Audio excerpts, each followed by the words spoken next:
Whether you are just beginning or already have hours upon hours invested, there are still elements of Genshin Impact that leave you wondering just what is the best way to do this. Hello friends, it's Livid here, one half of the team behind Legacy Gaming, and today I'm sharing the ultimate guide to one of the most important resources in the game, Resin.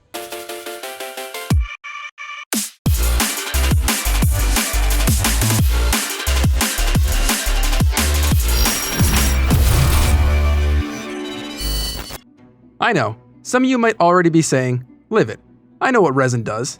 And you know what? I wouldn't doubt you for a second. But I challenge you to tell me what is the best thing to spend it on, whether you should be prepping long-term or short-term with it, or even what days of the week yields the best results. There are actually a ton of factors that can set you up for either failure or success with this stuff. And because you have a finite amount to spend each day for free, every bit of it counts. These moon crescents are unbelievably important for progression. So we are going to break down exactly where, when, and what you should be spending these on, so you don't hit the progression wall as hard as you might. We have to start with the basics of Resin, because I like to make sure these guides help every single one of you to succeed, whether you are brand new to the game or already pushing into AR 40+. Original Resin is a currency used to obtain nearly every single item you need, beginning at mid-game all the way into the endgame grind. Every 8 minutes, your account will generate one original Resin, and you have a total storage cap of 120 before that every 8-minute generation goes to waste. Even if you are a beginner, the moment you have access to any of the information we are about to go over, you need to make sure you never cap out at 120 out of 120. While some things you can spend Resin on will never be worth it late game, when you are just starting out and you hit Adventurer rank 8, taking this time to use this untapped resource will let you start stocking up on valuable resources, and will make your grind into Adventurer rank 30 and above that much smoother. Now, there are ways to get more Resin each day, one being spending Primo Gems that incrementally gets more expensive each time you do. And let's be real, if you are a free-to-play player at all, you want to save those gems to roll for new characters. Even me, I've put a little bit of money in early on, and I even won't spend my Primo Gems to restock this. The other way is by using the Fragile Resin Rare Consumable. These are few and far between, and I'll just tell you right now, don't use these till you are well into Adventurer rank 30 and above, because the rewards before that aren't worth wasting this precious additional resource. There may be other methods coming in the future to alleviate a bit of this stress, but at the time of making this video, they aren't in the game. That's just the basics of what Resin is and how you get more. What we are going to do now is go into every source where Resin is required and break them down from worst to best. Now keep in mind, even the worst ones are okay to do if it's something you absolutely need at a crucial moment or are just starting out. But as you progress further, some of these, they're just frankly a waste. Leyline Blossoms are your first run-in with the Resin system, beginning as soon as you reach Adventurer rank 8. There are two types of Leyline Blossoms you'll encounter. Blue-colored ones called Blossoms of Revelation, which will provide character level-up materials, and gold-colored ones called Blossoms of Wealth, which will provide you with bundles of Mora.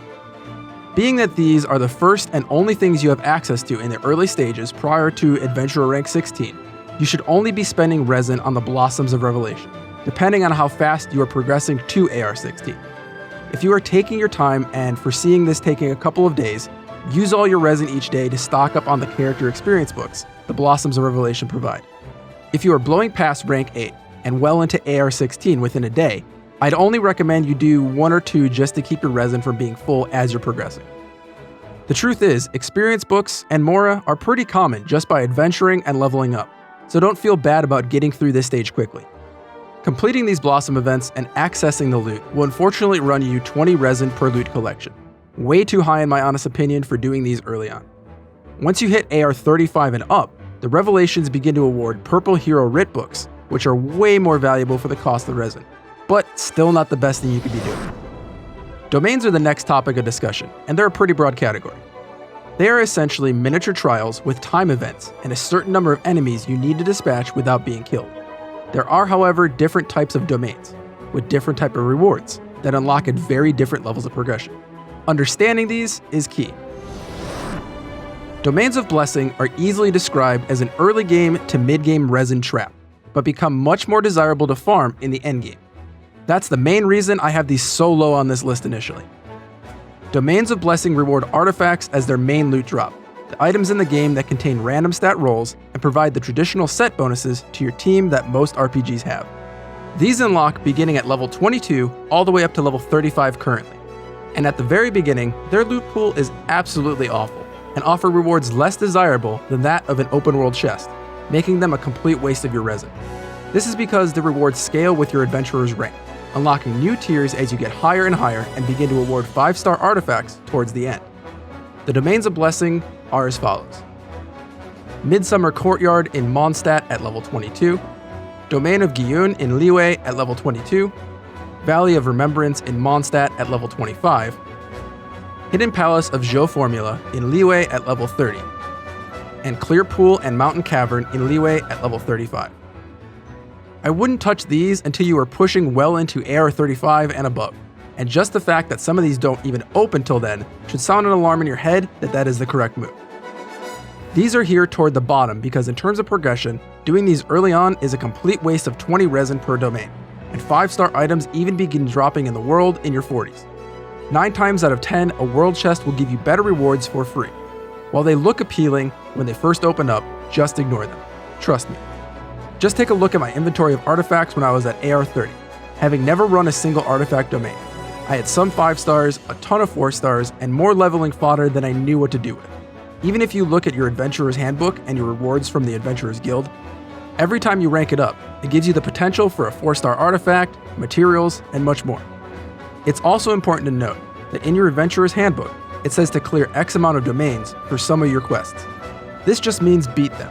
You don't have to actually claim the reward, so don't waste your resin. Domains of Forgery is where things begin to pick up in terms of value. These are key to leveling and ascending your weapons to higher tiers. These open up at AR 16, and currently, there are only 2 of them.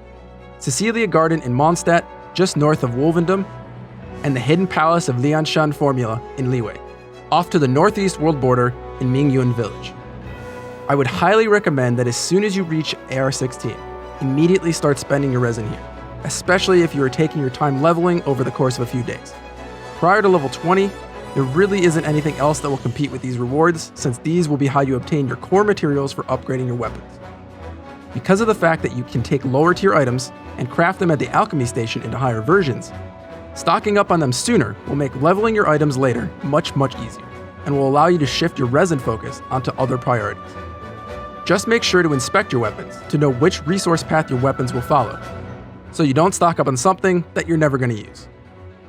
A very important thing to note is that Domains of Forgery rotate the rewards by the day and adhere to this strict schedule. Monday and Thursday has one set of focus rewards. Tuesday and Friday has another focus set. Wednesday and Saturday has the final focus set. And Sunday is the special day that has the potential to drop every single type of weapon resource for that domain, which makes Sundays excellent farming days to get the most out of your resin. These will run you 20 resin per loot collection. Domains of Mastery are a bit higher up on the list of priorities, due to their rewards being the core materials to level up your talents. Your talents, however, can only be upgraded a certain number of times each time your character ascends. Upgrading talents are able to provide an overall increase to your basic attacks, your abilities, and even your ultimate. So while they are super important and just flat stat increases across the board, I'd really only farm these specifically as you need them. The earliest these unlock are at AR 27 and can be found at the following domains: the Forsaken Rift in Mondstadt, and the Taishan Mansion in Liyue. Like the Domains of Forgery, certain books drop on the same breakdown schedule, with Sundays being the free-for-all once again. Each run will cost you 20 resin per loot collection. Now, elite bosses are up next, and in my opinion are some of the most fun things to grind in the game, and are pretty rewarding. These will provide you with the key materials for your character to ascend. You can honestly attempt to take these on starting at around AR 20 and up.